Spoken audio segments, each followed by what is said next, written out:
Jakob Bust, or professionally known as Jakob Ogawa, is an artist that I found randomly on Spotify one day when I was sadly trying to find music for my infamous makeout banger kiss emoji playlist because horny me wanted music to listen to while having my dick sucked. So I clicked on his first featured song, All Your Love, on his Spotify page, and the song instantly just hit me. Its dreamy guitar with catchy drums in the background was the perfect basis of the soft and psychedelic vocals in his chorus and the verses in the song. The song sparked my interest in his lo-fi and bedroom pop aesthetic and made me listen to all of his discography, which is shorter than my dick. Haha, short dick joke. His lyrics of love and low-key simping are strangely addictive, yet kind of hard to understand. So I'm gonna be going over his lyrics, mostly because I'm not Anthony Fantano, and I have no right to talk about actual music like a genius. But I do have an A in English, so lyrics are where I'm gonna pop off at.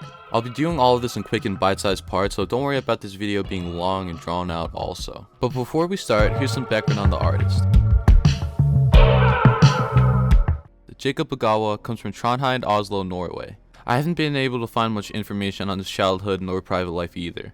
No Wikipedia, no famous birthdays profile, nothing. The only information I found of him was this little snippet in allmusic.com talking about his type of music and coming up in music in general. Other sources, an interview on oncetowatch.com, which didn't give me much either. He began his music career with his debut single from 2016, You'll Be On My Mind, which we'll revisit later, but his career really got a jump start with his first EP, Bedroom Tapes, and a duet with Clairo, You Might Be Sleeping. From that point on, he released multiple singles and 2 other EPs, all of which keeping the same lo-fi and soft aesthetic that his music constantly resonates with.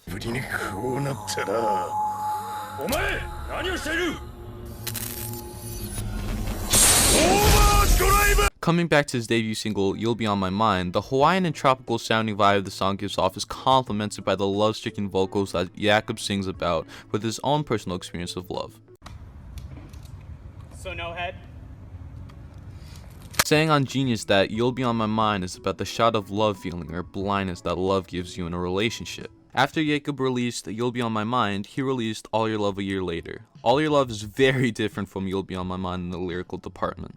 Instead of Jakob singing about him just being blindly in love with someone, he sings about his desires with who he wants to be with, the want of love of a girl even though the girl he is singing about is already taken. In the track, instead of a tropical vibe, he gives off more of a bedroom type aesthetic, which is brought out with the drums, the twinkling effect of the bass, and the lo-fi mix. This song embarrassingly was on my makeout kiss emoji playlist, so I think you can guess how I feel about this track.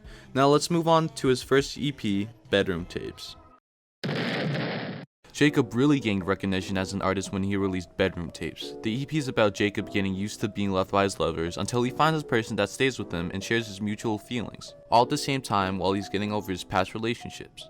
This 5-song EP shows Jakob unleashing his romantic experiences to his listeners. Keep in mind, most of the songs do not have an official meaning, or like I can't find a meaning to a song on Genius or some other site, so I'm just gonna go off and point out some stuff that I view in his songs mixed with the information that's already given. Anywho, let's speedrun this EP. Starting off with his first song, Up and Away, Jakob starts off by singing about him being disposable to his lovers, or when his lover finds someone better than Jakob, they leave him and move on even though Jakob still has feelings for them.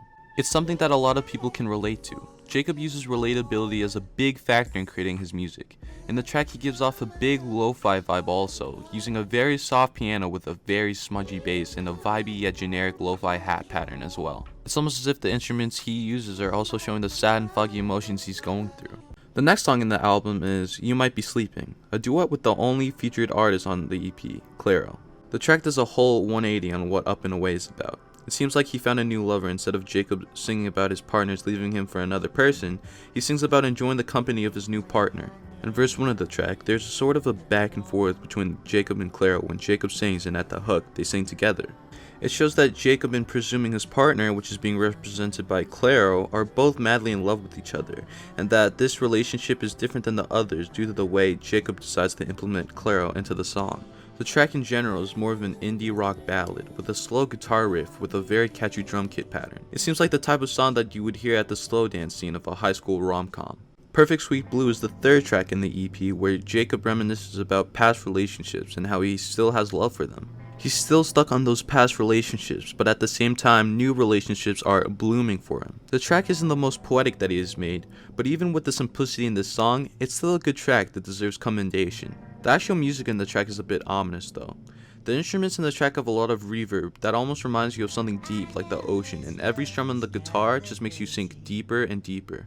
Finally, the final track on this EP, Let It Pass. To conclude everything, Jakob is finally accepting to move on completely, but is still taking a piece of the past relationships for the future. It's a positive ending to these events of heartbreak, the regain of love itself, and the getting over it phase of a past relationship. Instead of a smudgy or blurred out instrumental in the background, Jakob uses an acoustic guitar with a cleaner bass and drum pattern. This could figuratively show how Jakob is turning a new leaf and erasing all the old and stuck emotions of the past. Moving on to 2018, Jakob hits the new year with Velvet Light.